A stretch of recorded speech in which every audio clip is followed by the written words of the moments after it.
Dans la joie ce matin. Amen, amen, amen. Que Dieu te bénisse. Que la grâce de Dieu soit avec toi. Que l'amour de Dieu et la communion du Saint-Esprit reposent sur ta vie. Amen. Nous allons continuer effectivement notre enseignement. Comme le pasteur l'a dit, Joseph est toujours en prison. Mais par la grâce de Dieu, on espère le libérer aujourd'hui. Amen. Afin qu'il retrouve le palais. Amen. Que ce qu'il a vu en Égypte. Vous savez, quand Joseph quittait son père, il avait 17 ans. Amen. Il avait 17 ans et quand il va arriver au trône, je crois qu'il aura l'âge de 30 ans. Donc ça n'a pas été facile. C'est 13 années de galère. C'est 13 années de souffrance. Amen. Et l'heure de la victoire a sonné. Amen. L'heure de la gloire de Dieu a sonné. L'heure de la délivrance est arrivée. Amen. Amen.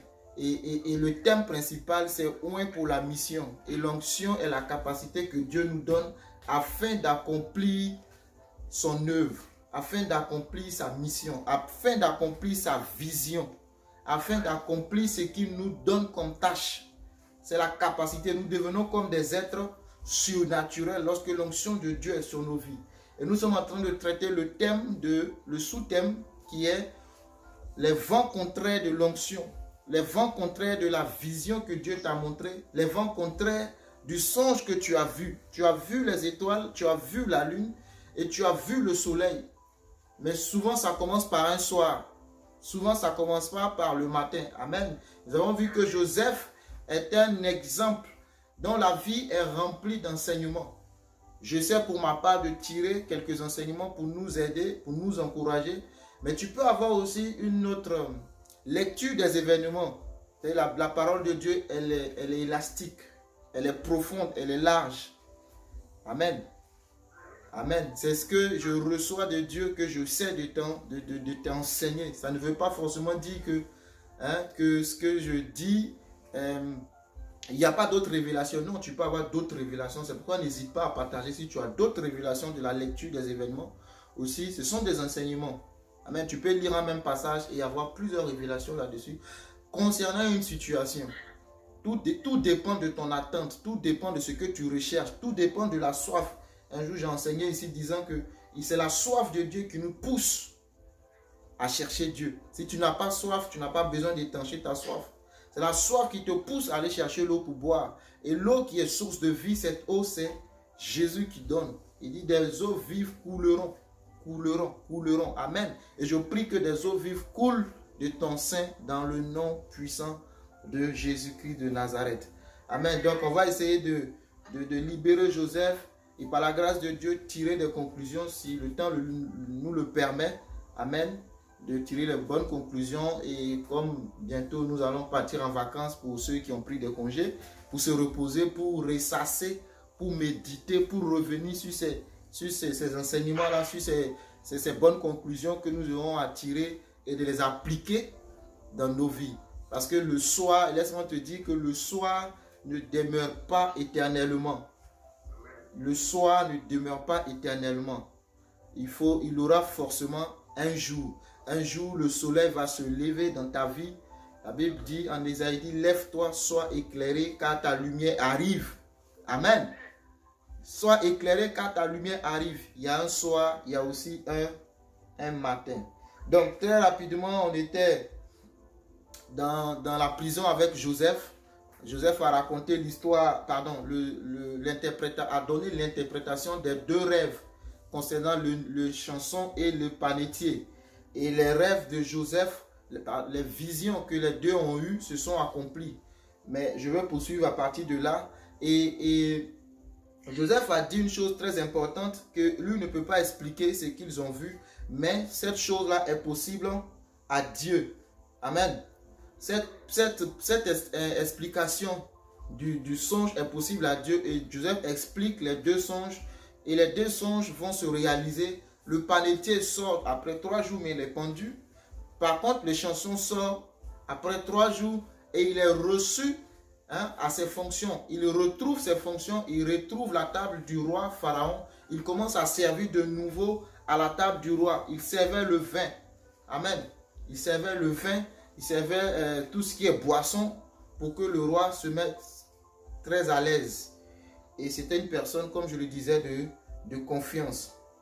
Alors, on continue et le roi Pharaon lui-même va faire un songe. Il va faire 2 songes. Hein? Le roi Pharaon va faire 2 songes. Nous sommes dans Genèse 40. Hein?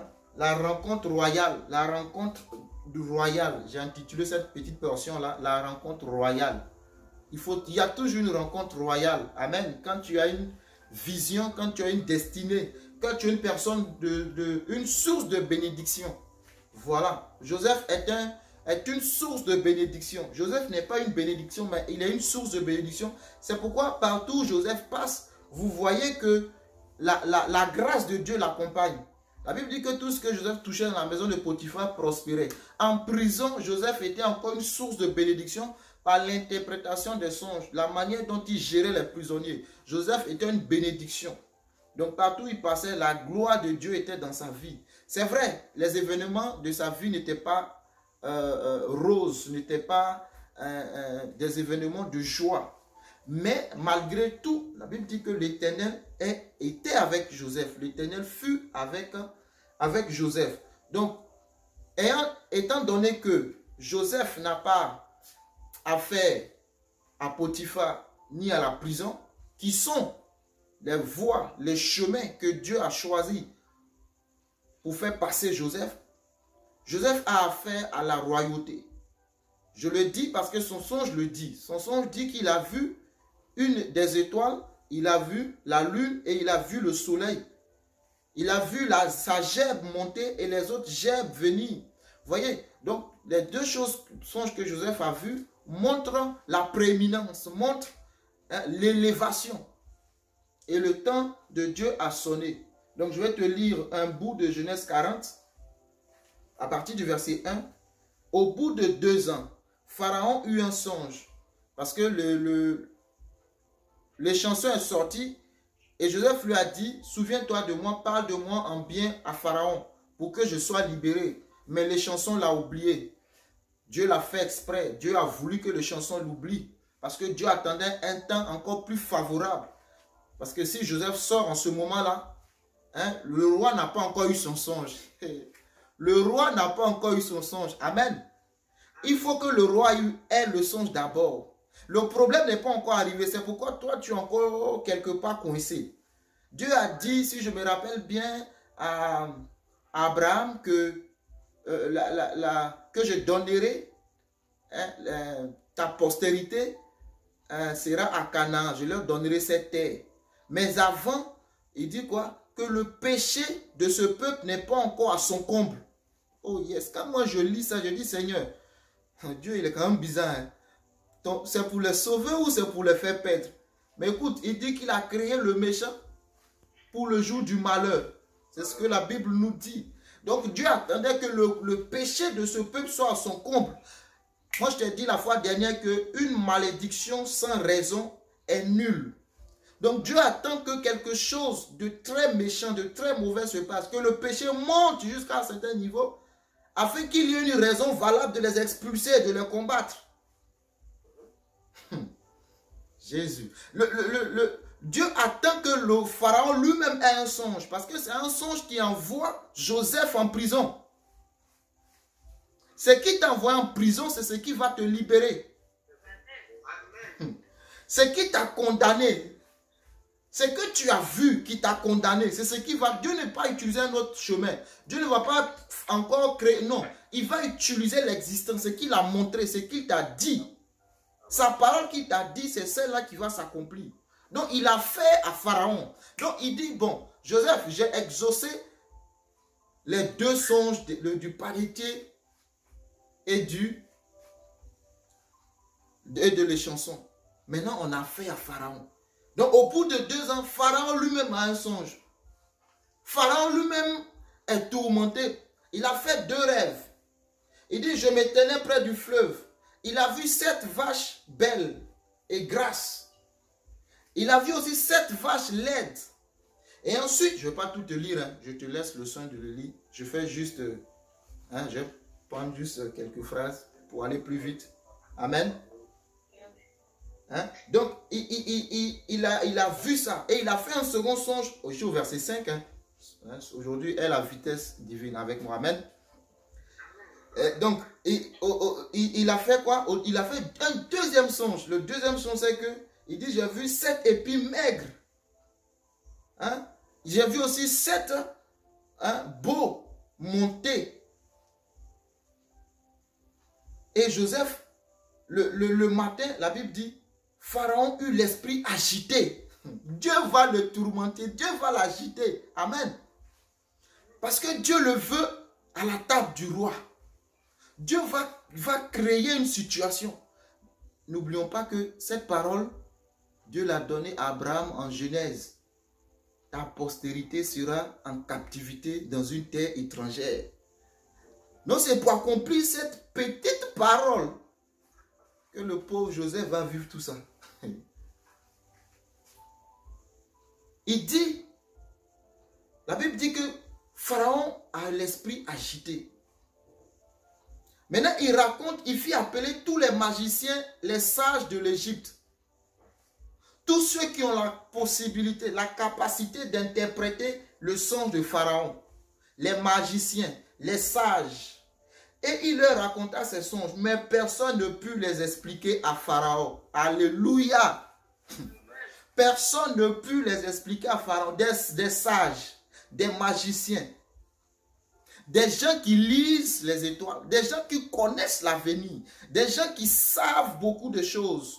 Mais ce jour-là, Dieu a permis qu'ils ne puissent pas interpréter le songe de Pharaon. Parce qu'il y a une seule personne qui sera capable d'interpréter le songe. C'est la personne de Joseph. Il y a une seule personne qui est capable de pouvoir occuper cette responsabilité. Et c'est toi. C'est pourquoi depuis, on n'arrive pas à mettre quelqu'un à ce poste. Alléluia. Il y a une seule personne qui est capable d'entrer par ce chemin-là. Il n'y a pas deux, c'est une seule. Personne ne peut trouver capable d'expliquer. La Bible dit que personne ne peut trouver capable de descendre et mourir pour les hommes. Il y a un seul, le Fils de Dieu, Jésus-Christ. L'ange dit à Jean, ne pleure pas car il a vaincu. Il dit, personne ne peut rompre le livre ni de l'ouvrir. Personne. Personne n'est capable. Et l'ange dit à Jean, arrête de pleurer. Il a vaincu. Le fils de David, le rejeton de David a vaincu. L'étoile brillante du matin a vaincu. Jésus-Christ de Nazareth a vaincu les principautés, les dominations. Il a tout mis à zéro. Lui, il est capable. Qu'est-ce qui est incapable? La Bible dit dans Luc, je crois, chapitre 1, verset 36, que rien n'est impossible à Dieu. Le roi Pharaon est tourmenté et personne ne peut lui interpréter son songe. Ok? Dieu dit très bien. Joseph, mon fils, commence à arranger tes effets. Ça, c'est moi qui le dis. Hein. La Bible ne l'a pas dit comme ça. Arrange tes effets. On va quelque part d'autre. Ton séjour en prison est terminé. Oh yes. Ton séjour en prison est terminé. Il faut dire à quelqu'un, ton séjour en prison est terminé. Ta défaite dans la prison est terminée. L'échec de ta vie est terminé. Joseph, prends tes bagages. Prends tes bagages. Jésus, à la piscine de Bethesda, a dit à cet homme, mon paralytique, lève-toi, prends ton lit et marche. La Bible dit que ça fait 38 ans qu'il est là, attendant le miracle. Il faut qu'un ange descende. Mais l'ange ne descendait, mais sauf que lui, il n'avait pas la capacité de jeter premier dans la piscine. Il est handicapé. Comment va-t-il se jeter? Il faut quelqu'un pour l'aider. Mais personne ne le regardait. 38 ans. Le village, quand même, les villageois sont méchants. Le vieux, ça fait 38 ans qu'il est là. On pouvait décider que cette année, au moins, on va honorer le vieux. Quand l'ange va descendre, personne ne descend en premier. On jette le vieux. Au moins, qu'il rentre chez lui. Mais la Bible me dit que Jésus-Christ est venu là. Quand Jésus-Christ est arrivé, il n'a guéri que le seul paralytique. Il y avait beaucoup de malades. Mais Jésus-Christ n'a guéri que le seul paralytique de la piscine de Bethesda. Il fait beaucoup. Quand tu es dans l'incapacité, quand tu n'as pas de solution, quand tu es face au mur, La Bible dit que là où ta main s'arrête, c'est là que celle de Dieu commence. Joseph a dit, souviens-toi de moi. Il a confessé, il a dit une parole, souviens-toi de moi. Et les chansons, pardon, quand tu vas arriver chez le roi, souviens-toi de moi. Il a fait tout ce qu'il peut, mais silence radio. Mais le roi lui-même est tourmenté. Joseph plie ses bagages. Et la Bible dit, le pharaon fit appeler Joseph. Qui a appelé Joseph? C'est les chansons qui a appelé Joseph? C'est le panetier qui a appelé Joseph? C'est Potiphar qui a appelé Joseph? C'est Madame Potiphar qui a appelé Joseph? Le pharaon fit appeler Joseph. Pourquoi? Parce que les chansons ont rappelé à Pharaon, écoute, quand j'étais en prison, hein, il y a un certain esclave hébreu qui nous a interprété, le panetier et moi, notre songe, et ça s'est réalisé. Moi, j'ai été rétabli dans mes fonctions et le panetier a été pendu. Le boulanger a été pendu, mais moi, j'ai été rétabli. Joseph s'est dit, mais tiens, Pharaon s'est dit, mais tiens, qui est cet homme? Mais si lui il interprète des songes que ça arrive, mais amenez-le. Parce que personne ne peut interpréter le songe. Ça me rappelle Daniel. La Bible dit que le roi Nebuchadnezzar a eu un rêve.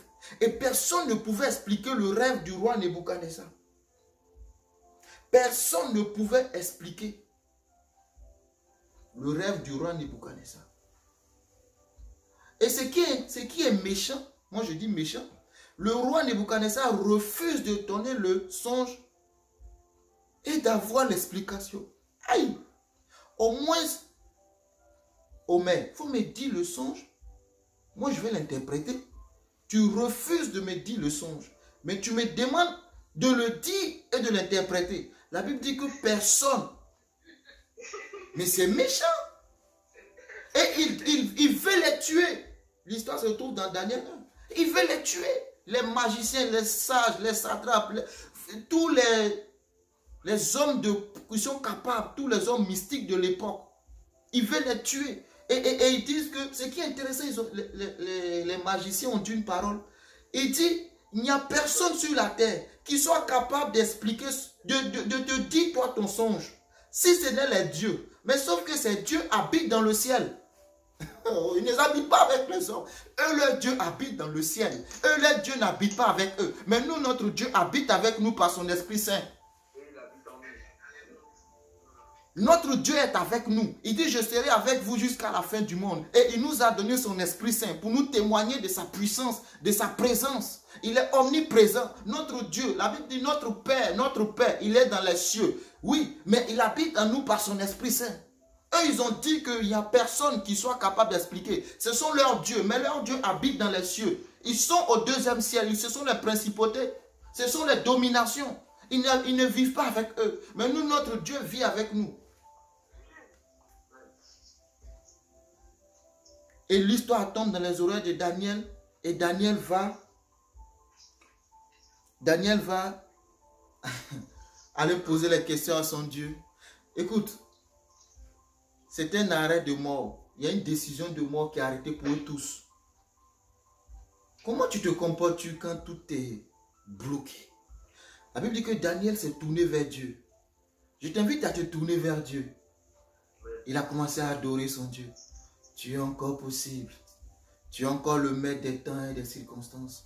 Tu es encore celui qui connaît le présent, l'avenir. Tu es encore celui qui est capable de donner le songe et même de l'interpréter. Rien n'était impossible.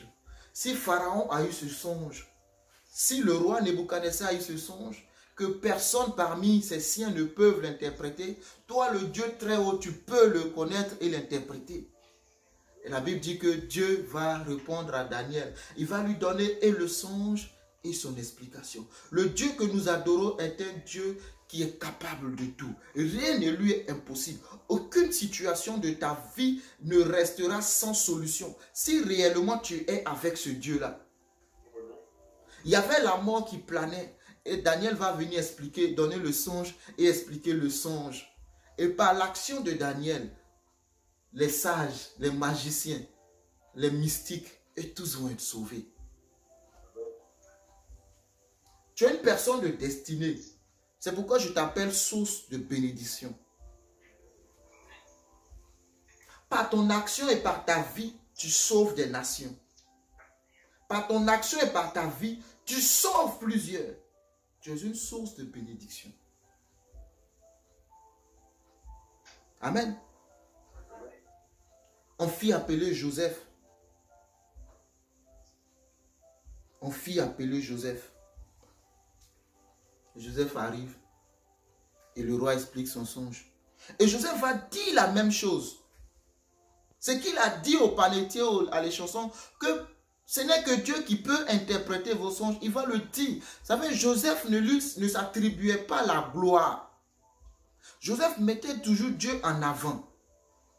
Joseph ne disait pas que j'ai le don d'interpréter et que en fait, je suis le bishop, l'onction de Dieu est dans ma vie. Je suis capable de tout. Non, Joseph savait mettre Dieu à sa place. Il reconnaissait que ce qu'il faisait n'est que l'action de Dieu dans sa vie. Lui n'est qu'un instrument. Joseph valorisait Dieu devant les hommes. Joseph mettait toujours Dieu en avant. À chaque fois qu'on disait à Joseph, tu es capable d'interpréter, il dit non, moi je ne suis pas capable. Mais celui que j'adore est capable.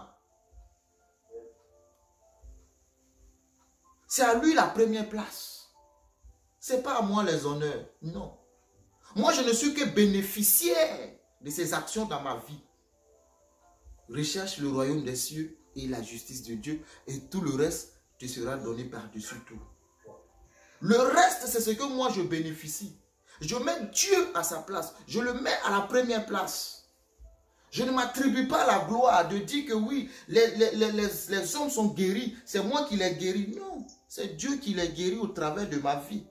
Je ne suis qu'un vase, un instrument entre ses mains. Joseph va dire en Genèse 40, verset 8, il lui répondit, nous avons eu un songe et il n'y a personne pour l'expliquer. Joseph leur dit, n'est-ce pas à Dieu qu'appartiennent les explications? N'est-ce pas à Dieu qu'appartiennent les explications? Les explications appartiennent à Dieu. Et Dieu est puissant.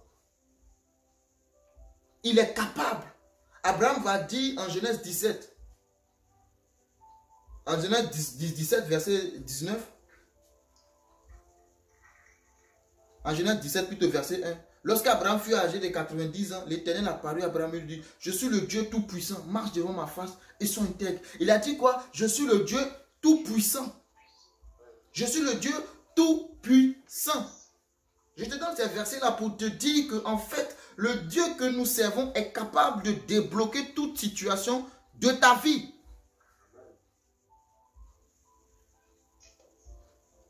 Et en Romains 4, je crois, verset 19, la Bible dit que, Hébreux, il dit, il pensait que Dieu est puissant même pour ressusciter les morts. Aussi le recouvrira-t-il par une sorte de résurrection. Quand Dieu a demandé à son fils, a demandé à Abraham d'aller donner son fils, Abraham croyait que Dieu est assez puissant. Mais d'où vient je fais une parenthèse, d'où vient ce fait que ces personnes arrivent à reconnaître la puissance de Dieu? D'où vient ce fait-là? Ce n'est rien d'autre que la relation, l'intimité qu'ils ont avec Dieu.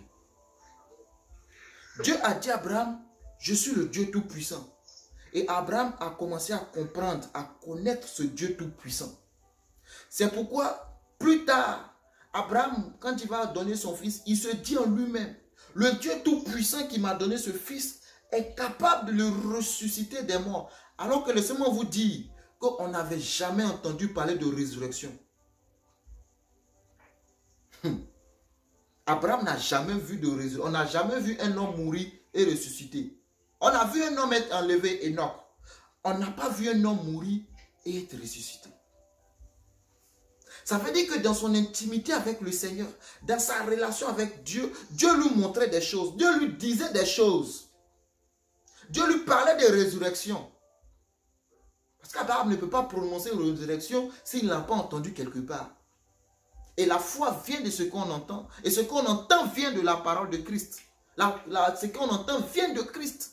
Donc Abraham a entendu Christ lui communiquer la résurrection. C'est pourquoi quand il va avec son fils, il dit même s'il le prend, il est capable de le ressusciter des morts.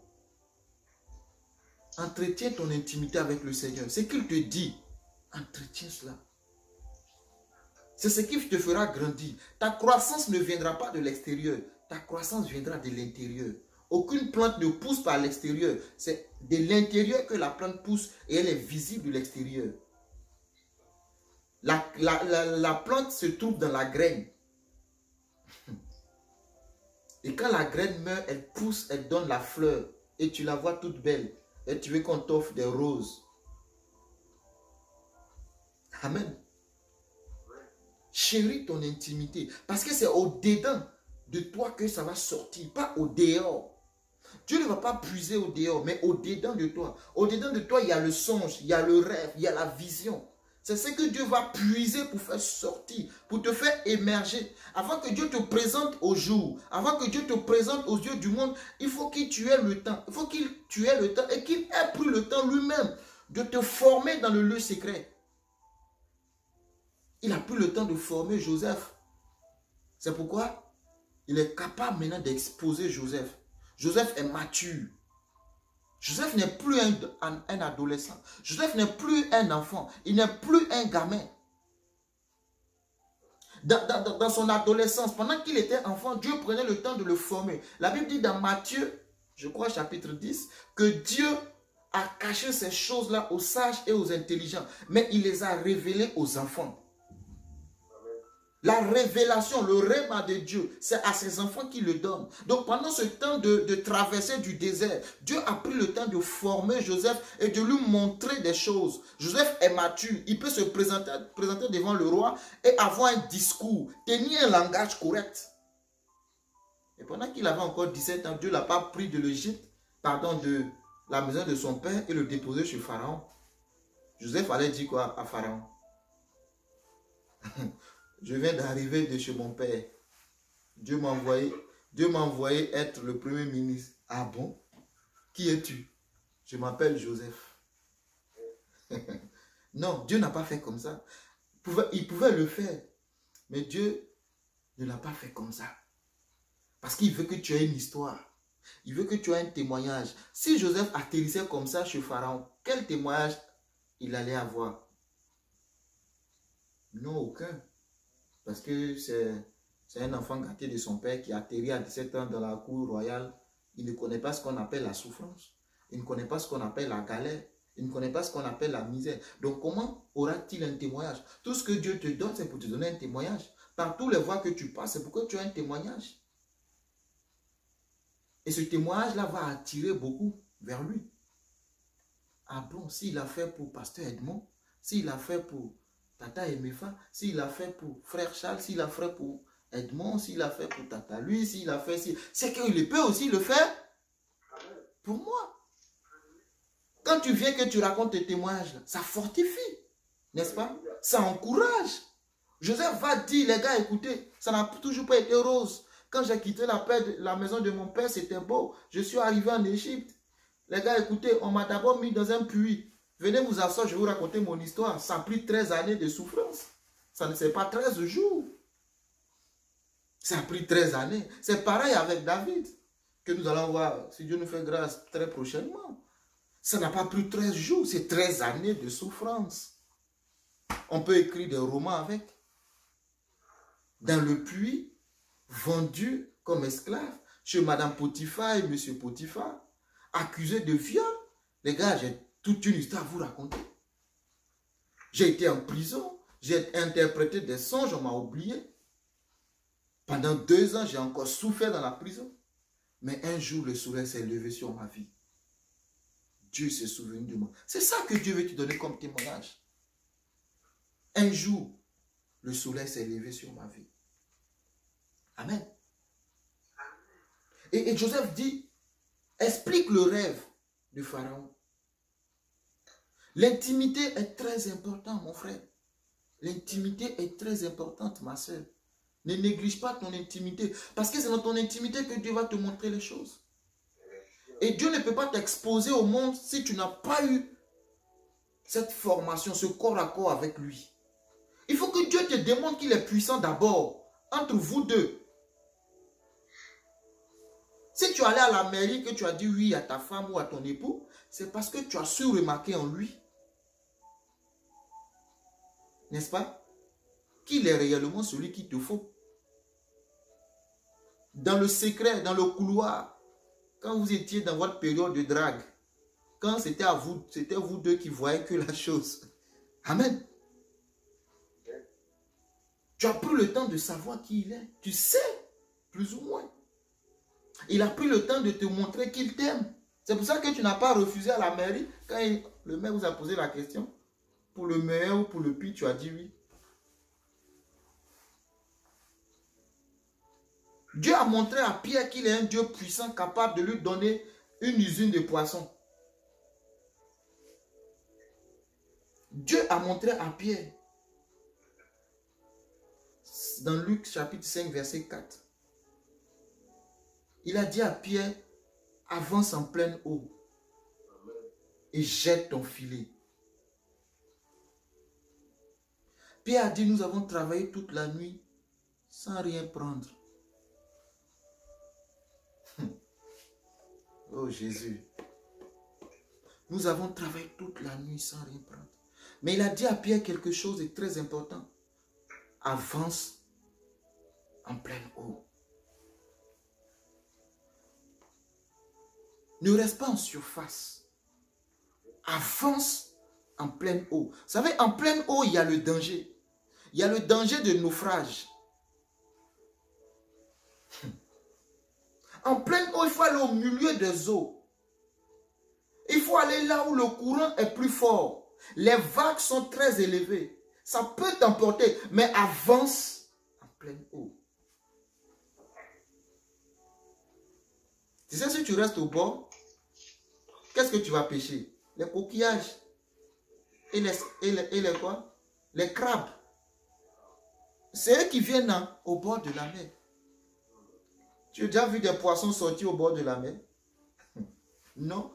Peu importe la hauteur de la vague, jamais. Ça arrive des cas exceptionnels où des poissons échouent. Mais c'est des cas très rares. Non. Au bord de la mer, c'est les crabes et les coquillages que tu vas ramener à la maison. Pas des poissons. Il a dit à Pierre, avance en pleine eau. La Bible dit que quand Pierre a jeté le filet, il a tellement ramassé que il a eu besoin d'un secours extérieur. Il a dit, venez les gars. Et Dieu lui a dit, tu as vu les poissons que tu as pris? C'est comme ça que je ferai de toi un pêcheur d'hommes. Dieu lui a montré qu'il est puissant. Que en fait, si tu me suis, le poisson ne manquera jamais ta vie. Le problème, laisse l'histoire du poisson. Suis-moi seulement.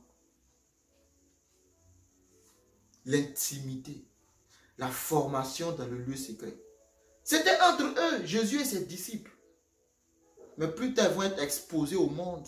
Et on va voir que Pierre va tenir un discours d'assurance au point où le Sanhédrin va dire, mais ce ne sont pas ces deux hommes, Jean et Pierre, des gens sans instruction.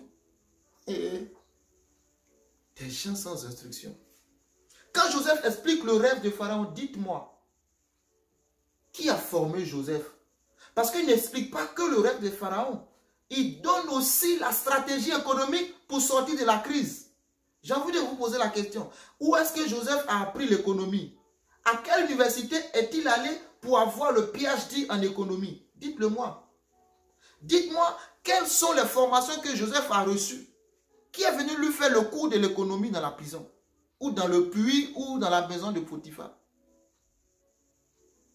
Quel est le nom de l'école où Joseph a été? Il donne l'explication du songe. Il ne s'arrête pas là. Il donne aussi la solution. Quand tu as une source de bénédiction, tu as force de proposition. Tu ne contentes pas seulement de dire le problème, mais tu donnes la solution du problème. Quand on fait des offres, on dit force de proposition, n'est-ce pas? Tiret, mettez, il faut que le candidat soit force de proposition. Parce que le président sait que dans la société, il arrive aussi des problèmes. Donc, il faut que tu sois force de proposition, de bonnes solutions. Quand tu arrives, tu ne dis que ce que tu sais faire. Ce que tu sais faire ne suffit pas. Amen. Les chefs d'entreprise savent de quoi je parle. Le savoir-faire, le savoir-être. Il faut être force de proposition.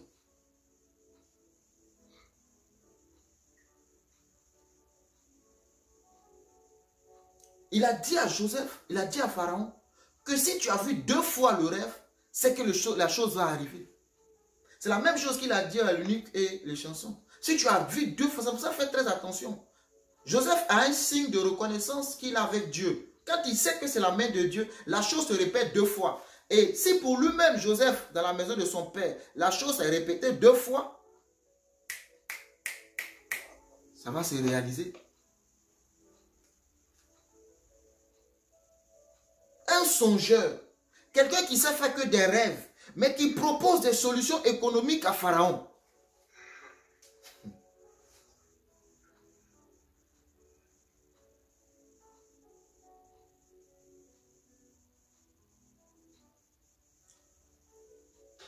Daniel, chapitre 1, verset 19. Je te fais ces bouts. Alors le secret fut révélé à Daniel dans une vision pendant la nuit et Daniel bénit le Dieu des cieux. Daniel prit la parole et dit, béni soit le nom de Dieu d'éternité en éternité. À lui appartiennent la sagesse et la force. C'est lui qui change les temps et les circonstances, qui renverse et qui établit les rois.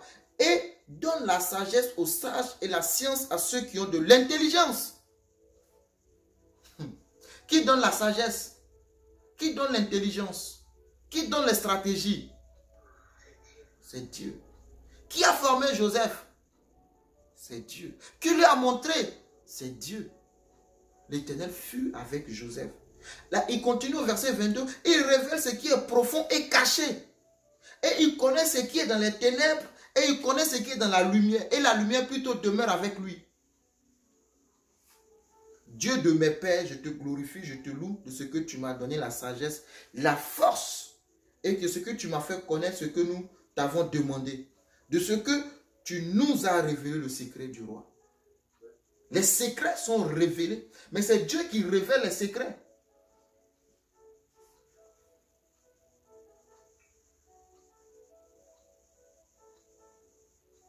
Joseph a dit que Pharaon établisse des commissaires sur le pays. Le verset 34. Pour lever un 5e des récoltes de l'Égypte pendant les 7 années d'abondance. C'est un économiste. Dieu l'a formé en tant qu'économiste. Et quand Dieu te oint, le premier enseignement, la première partie, je vous ai dit que quand Dieu te oint, ce n'est pas forcément pour soulever une grosse Bible et aller prêcher. Bien vrai que c'est la mission de tous. Mais de manière personnelle, Dieu te oint dans un couloir bien déterminé. Dieu a oint Joseph dans ce couloir-là pour qu'il soit une source de bénédiction et pour accomplir la prophétie donnée à Abraham en Genèse 15. Donc Dieu lui a donné l'intelligence, la sagesse, la capacité de pouvoir même gérer l'économie d'une nation. Dieu lui a donné cette capacité-là. Bien vrai qu'il n'a pas eu de diplôme, qu'il n'a pas fait de grandes écoles, comme Jean et Pierre, des hommes sans instruction, mais qui donnent un discours avec assurance. Le problème de ta vie n'est pas un problème. Le problème de ta vie, c'est l'absence de Dieu. C'est le réel problème de ta vie. Si tu as un problème, cherche d'abord la présence de Dieu. Quand ils sont venus dire à Josaphat que, écoute, il y a la guerre qui se prépare, la Bible dit qu'il est parti dans la maison de Dieu pour aller parler avec Dieu. Cherche d'abord Dieu dans le problème. Ne cherche pas d'abord le problème. Oh mon frère, oh mais on va faire comment? On va nous expulser, oh mais. Va écouter d'abord Dieu. Pasteur, aide-moi, on fait comment? Oh. Non, non, non. Laisse le pasteur d'abord. Fléchis genoux. Écoute Dieu. Quand tu vas maintenant retourner vers le pasteur, il va te donner une parole qui est la réponse à ta prière. Fléchis d'abord chez nous. Parle à Dieu. Cause avec lui. Mon Père. Jésus a dit notre Père. Mon Père. C'est compliqué. Voici la situation. Je sais que tu es au courant de la situation. Parlons-en.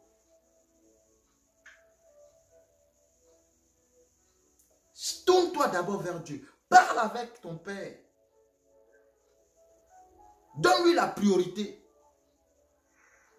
Alléluia. Amen. Donc Dieu a donné cette onction à Joseph. L'onction dépasse les diplômes. L'onction dépasse les capacités naturelles. L'onction dépasse toutes tes études de l'école. Si c'était la stratégie de pêche, Pierre n'allait jamais pêcher. Pierre était un stratège, il connaissait son métier, c'était de pêcher. Pardon, c'était un pêcheur. Il savait. Et Pierre sait très bien qu'en plein jour, on ne prend pas de poisson.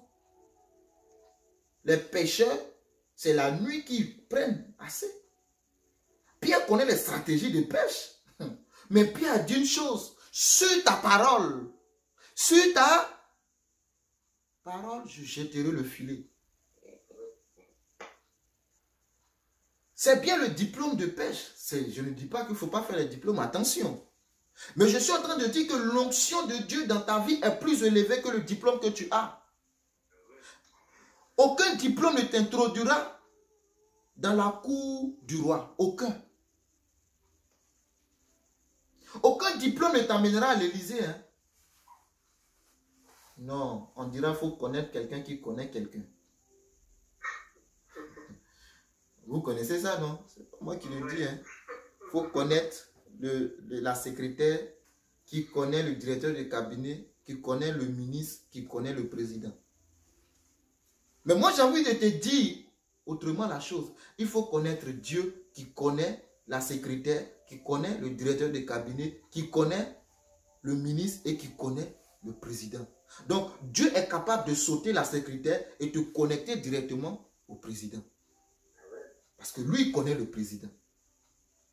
Cherche Dieu d'abord. Dieu connaît toute l'organisation. Mais Dieu a sauté. Attends, un prisonnier qui sort et qui arrive à aller à la rencontre du roi le même jour.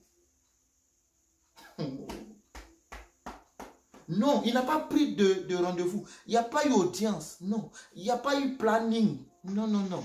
Le même jour, Dieu a décidé que tu recevras mon fils Joseph. Amen. Il donne les stratégies économiques. Et il continue.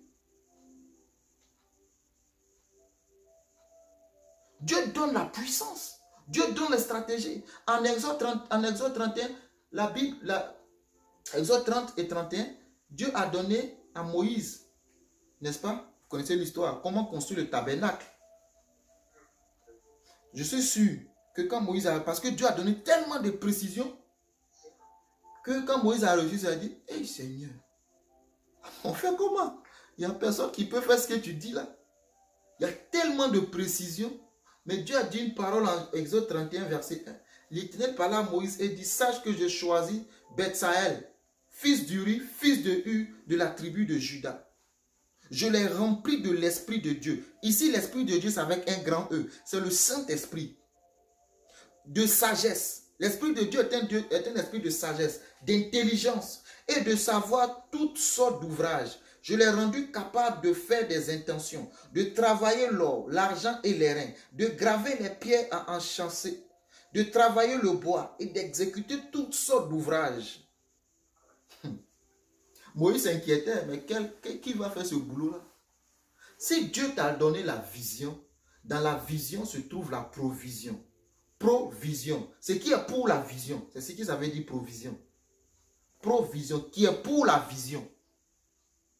Si Dieu t'a donné la vision, ne cherche pas à... Non, non, non. S'il t'a donné la vision, lui aussi te donnera la provision. Ce qui va pouvoir à la vision. Et il dit, j'ai choisi un homme. Je lui ai donné toute cette connaissance-là. Il sera capable de faire ce que je dis. Toi, sois juste le chef. Amen. Amen. Betsaleel. Betsaleel veut dire à l'ombre, sous la protection de Dieu. Est-ce que tu es sous la protection de Dieu? Est-ce que tu es à l'ombre du Tout-Puissant? Est-ce que tu reposes à l'ombre du Tout-Puissant? Son nom n'est même pas simple. Ce n'est pas un hasard. Ça veut dire que c'est quelqu'un qui cherchait Dieu.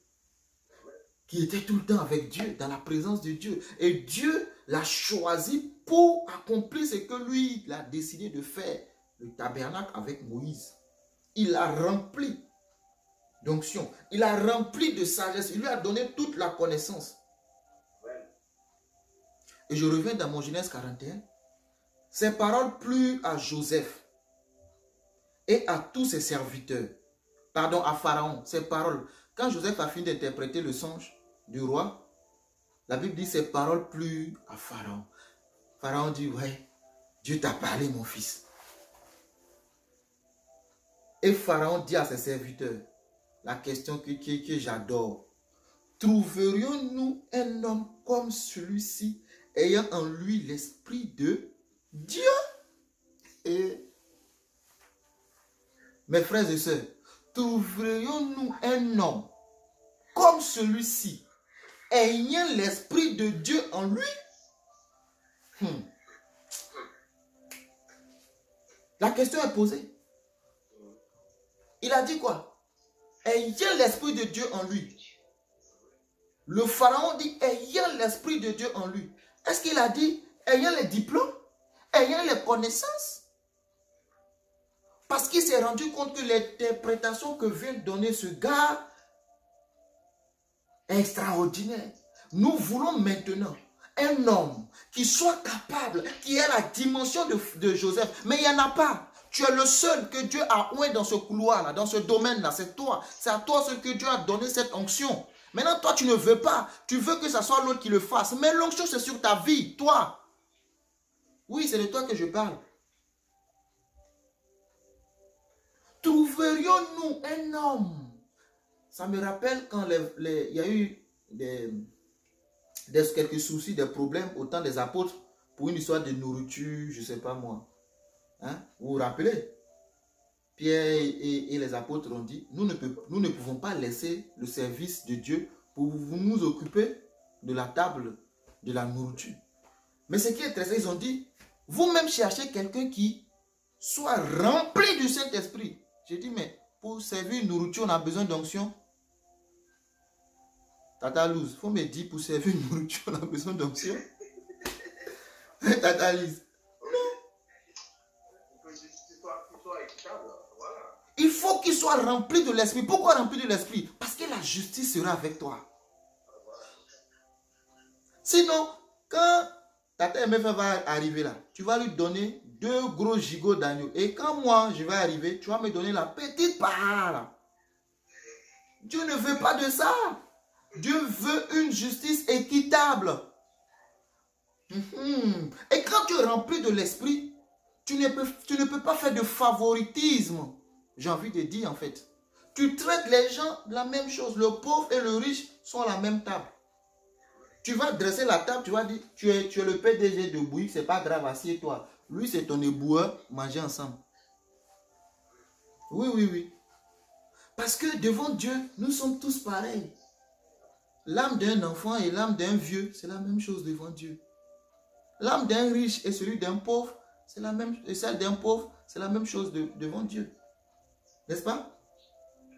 Donc Pharaon dit, on veut quelqu'un qui soit rempli du Saint-Esprit.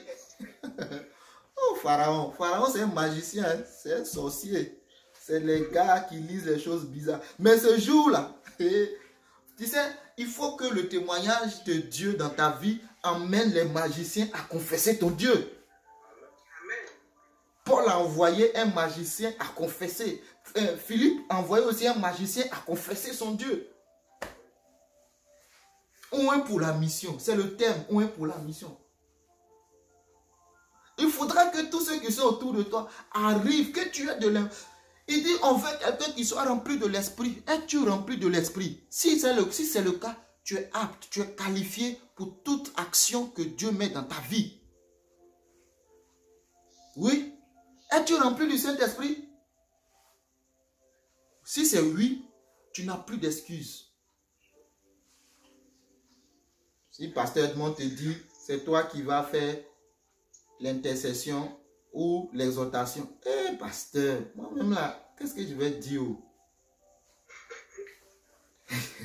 Toi, tu es là, c'est les autres qui vont toujours te donner. Ah, mon frère, demain c'est toi. Hein? Eh, pasteur, je ne suis pas encore prêt. Oh. Ça fait 10 ans que tu es chrétien, tu n'es jamais prêt. Amen. Il ne faut pas laisser la charge sur le pasteur. Hein. Il a donné la vision à Moïse. Il a envoyé Bethsaël à ses côtés pour pouvoir exécuter la vision. Il t'a envoyé à ses côtés, ce n'est pas pour dire, je ne sais pas faire. Oh. Je parle à quelqu'un. Oui, tu m'entends, je parle à quelqu'un.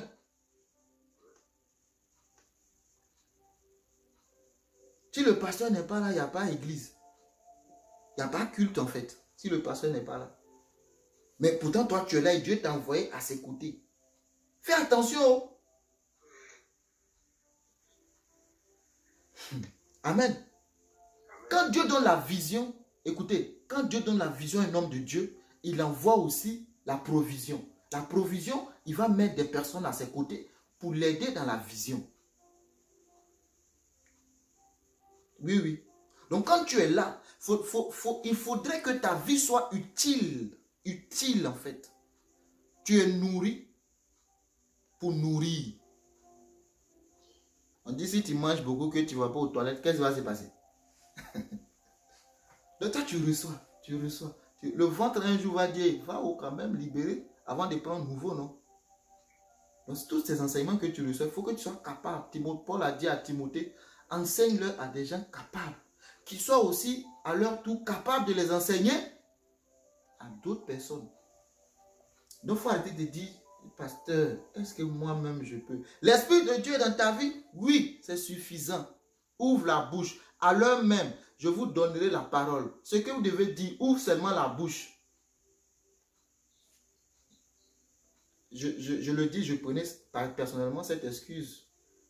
Je dis, est-ce que moi je peux? Est-ce que, là, devant des hommes de Dieu, toi, tu vas dire quoi? Tu es un enfant. Tu es un enfant. Je me dis, non, je suis incapable. Est-ce que l'Esprit de Dieu est dans ta vie? C'est suffisant. En fait, il faut réaliser que tu n'es qu'un vase. Tu n'es qu'un vase. Et il n'y a pas très longtemps, je vous partage ça et puis je vais m'arrêter. Joseph est libéré, hein. Il est chez le roi. Il ne faut pas attendre que le garde vienne de sortir. Il est déjà chez le roi, c'est fini. Il ne peut plus retourner en prison. Et je déclare que tu ne retournes pas dans ce que tu étais avant, qui t'a enchaîné au nom de Jésus. Joseph, certainement qu'il partait, il s'est dit, bon les gars, j'arrive, hein, je vais aller interpréter le son du roi et je reviens. Le roi va me donner des sacs de riz, on va faire la fête en prison. Joseph, tu ne retournes plus en prison. Oui, tu ramèneras les sacs de riz, mais eux, ils vont fêter. Toi, tu restes au palais. Joseph est reconnaissant. Moi, je sais, je suis convaincu que Joseph allait voir les gars. Il dit, bon, je suis maintenant le big boss. Je vous apporte la bouffe. Voilà. Joseph, c'est un gars qui aime son prochain. Moi, je suis convaincu de cela. La Bible ne le dit pas, mais moi, je le dis. Joseph avait compassion. Quand il a vu, il aime. Quand il a vu les deux messieurs là dans les problèmes à cause de leur songe, il est venu et dit, les gars, qu'est-ce que vous avez? Ne soyez pas tristes. Dieu peut expliquer votre songe. Donc, Joseph aime. Donc, je disais, il n'y a pas longtemps, je crois, deux ou 3 semaines, grand max, je fais un rêve, je suis avec un homme de Dieu. Et il me dit, prie pour ma femme. Il faut que tu pries pour elle. Et je lui ai dit, non, je ne vais pas prier pour toi. Toi, tu es un grand serviteur de Dieu. Tu es trop élevé, tu es trop grand. Hein? L'homme de Dieu, pasteur Mohamed Sanogo de la Côte d'Ivoire, pour ceux qui le connaissent, il me dit, non, non, non. Moi, je veux prier pour toi et toi, tu vas prier pour ma femme. Il me dit, non, homme de Dieu, il faut laisser ça. C'est vous l'onction, n'est-ce pas? Mais il a refusé, il dit, non, prie. Prie, prie.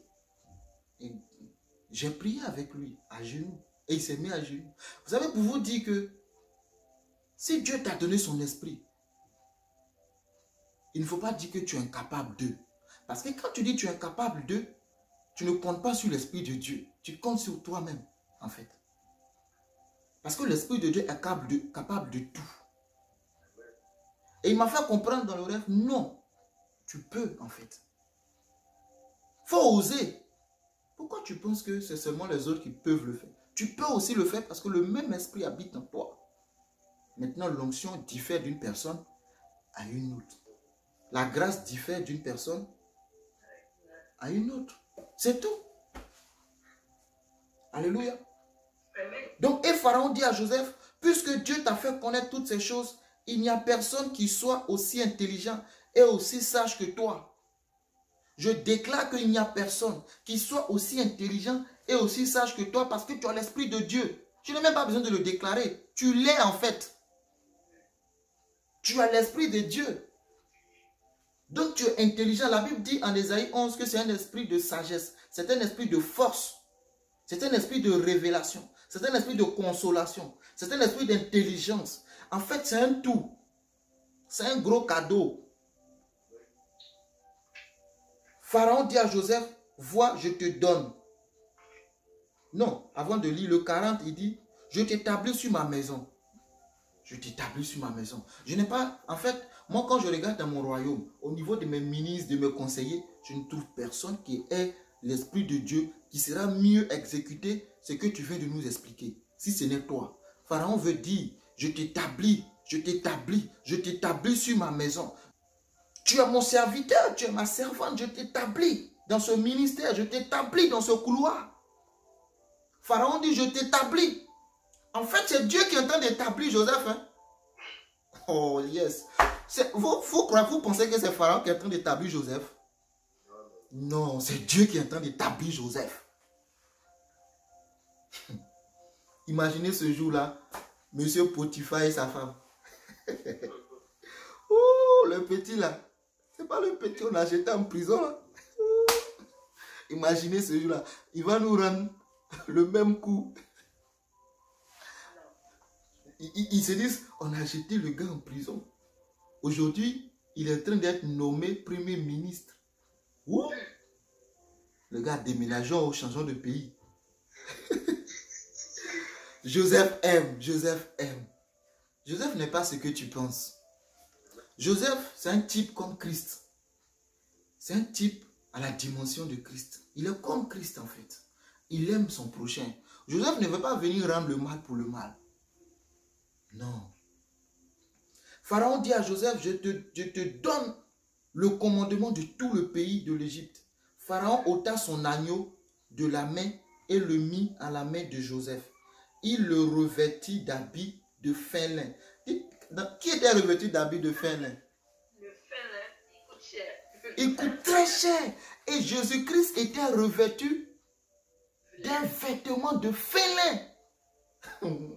L'élévation du Seigneur Jésus. L'élévation de Pharaon est trop... De Joseph est... Bon, de vous à moi, tu as envie d'être à la place de Joseph ce jour-là. Mais si Joseph te disait, allons dans le puits, tu vas venir? Allons en prison, tu vas venir? Oh Dieu, Dieu, Dieu. Il faut accepter ton désert. Accepte ton désert. Il faut dire aux frères, c'est pas grave, c'est mon désert. Mais je vais à la cour royale. Je porterai l'agneau du roi. Je mettrai le fin lin du roi un jour. Monsieur Potiphar est assis et il regarde Pharaon, pardon, Joseph, en train d'être vêtu. Mardoché et Aman. C'est la même histoire, non? Si. Mardoché est assis là. Aman est assis là et il voit Mardoché en train d'être vêtu des vêtements du roi. C'est que lui il voulait. Frères et sœurs, acceptons notre croix. Au bout de cette croix, il y a la couronne de gloire. Et sur la terre et dans les cieux. Quand Christ apparaîtra. La vie que Dieu nous donne, ce n'est pas seulement sur la terre. Tu seras béni et élevé sur la terre. Mais tu jouiras aussi de l'éternité. Ce n'est pas seulement pour te faire voir sur la terre. Non. Joseph est établi comme, si on veut le comparer à notre époque, premier ministre de tout. Il dit, je te donne le commandement de tout.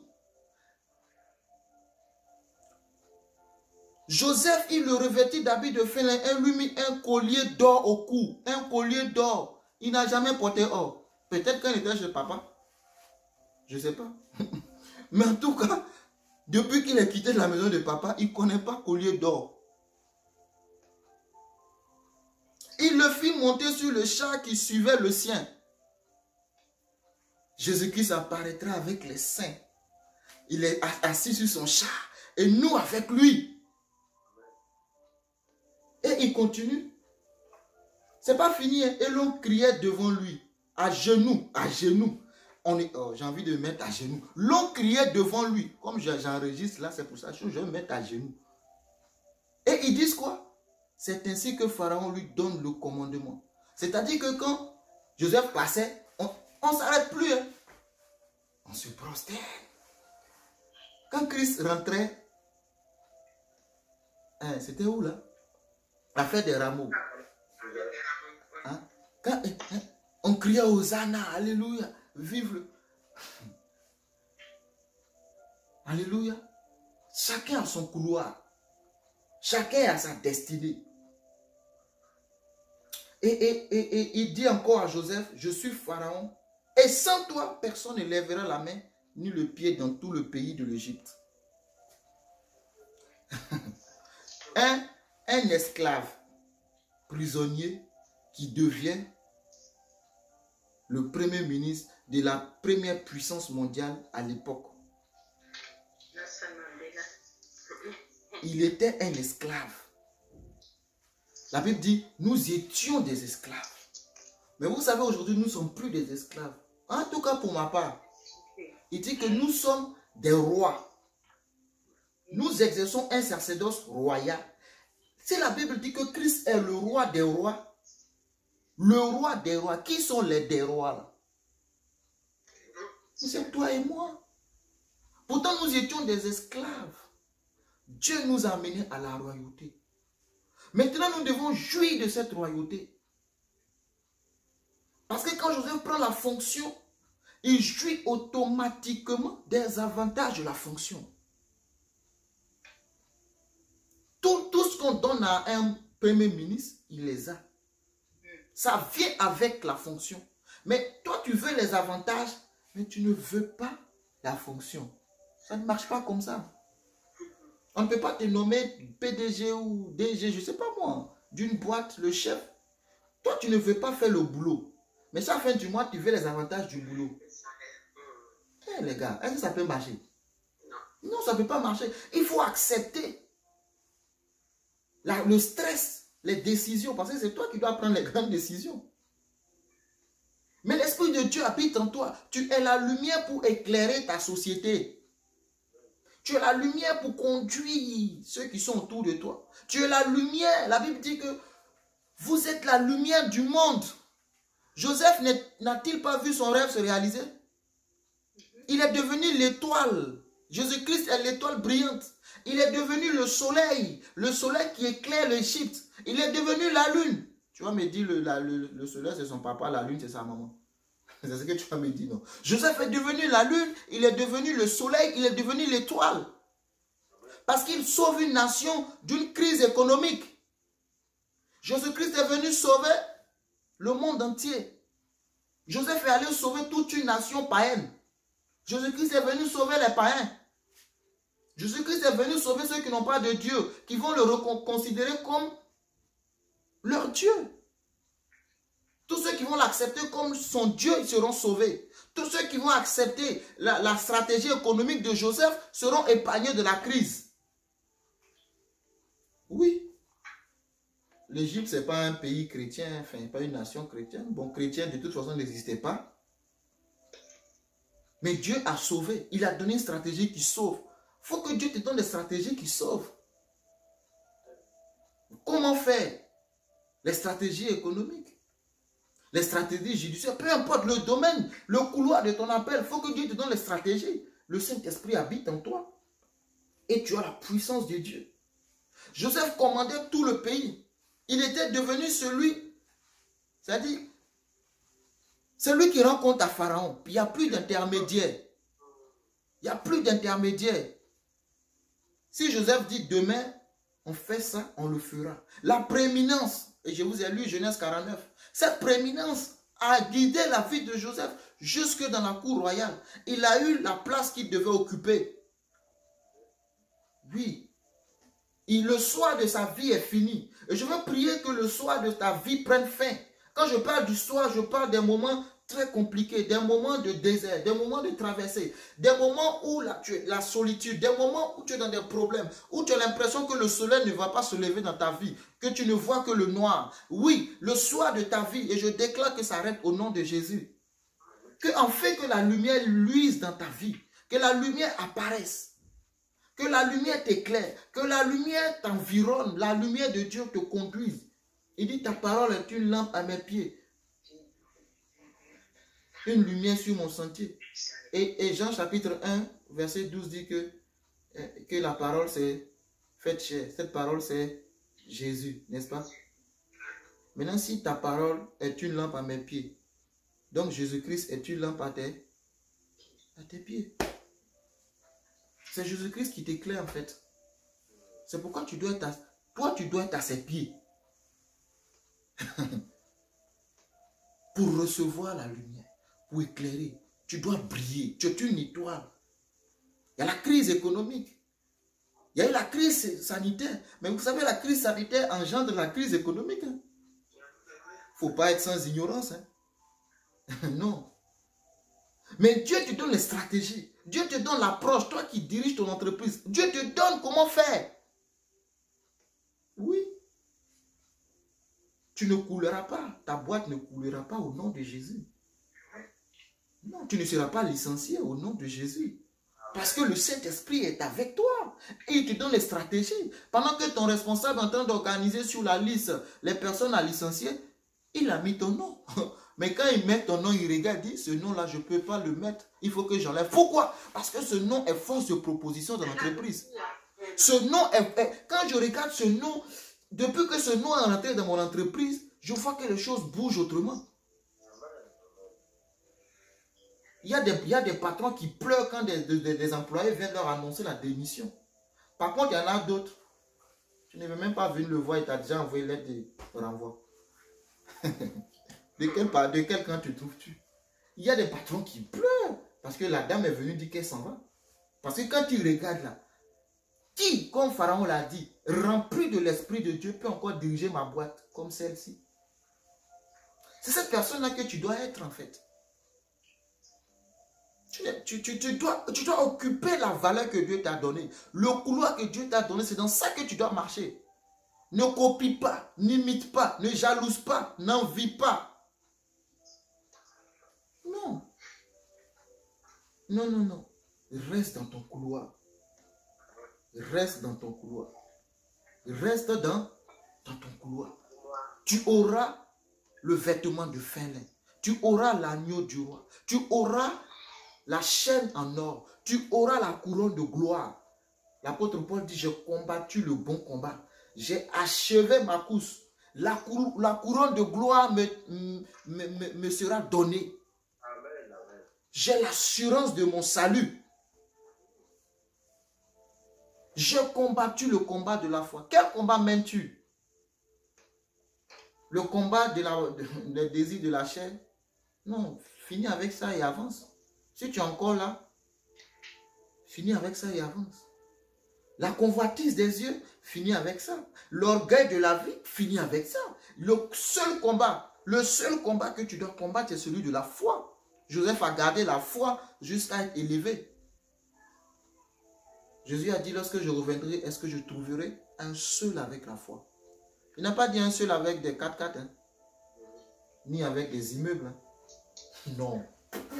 J'ai trouvé un seul avec la foi. Parce que la foi est capable de débloquer toute situation de ta vie. Nous sommes sauvés par la grâce au moyen de la foi. Si tu enlèves la foi, la grâce n'a plus de valeur. Non, mais on est sauvé par la grâce, on fait ce qu'on veut. Erreur. La foi est le chemin qui t'amène à la grâce. Enlève-la, tu vas voir. Alléluia. Joseph n'a pas perdu de vue Et je termine pour te dire, le plus important, ce n'est pas le problème. Le plus important, c'est la présence de Dieu dans ta vie. C'est la présence de Dieu dans le problème. L'Éternel fut avec Joseph. Partout où il changeait de chapitre, l'Éternel fut avec Joseph jusqu'à la cour royale. De Genèse 37 jusqu'à Genèse 50, on parle. Mais je m'arrête là. Joseph est libéré et il était établi. On verra maintenant comment Joseph va répondre à ses détracteurs, à toutes ces personnes qui en voulaient à sa vie. Parce que quand Dieu te lève, les abeilles vont venir, les mouches vont venir, les sauterelles vont venir. On va courir pour dire, oh, c'est mon petit. Pourtant, quand il dormait dans ton salon, c'est toi qui le réveillais à 4 h du matin avec de l'eau froide. Mais aujourd'hui, il est élevé, c'est mon petit. Le petit là, je le connais. C'est mon neveu. Tu cherches des affiliations maintenant. Des affinités. Tu veux le connaître. Non, ne cherche pas à connaître l'homme. Cherche à connaître Dieu. Dieu va te connecter à l'homme qu'il faut. Dans le nom puissant de Jésus. Père, merci. Merci pour ta parole. Merci pour ce que tu as fait pour Joseph en son temps. Et je prie que cela se répercute dans nos vies. Aide-nous à rester obéissants et soumis à ta voix. D'accepter notre croix et de marcher de notre couloir. Parce que la couronne de gloire nous est réservée. Au nom de Jésus. Amen.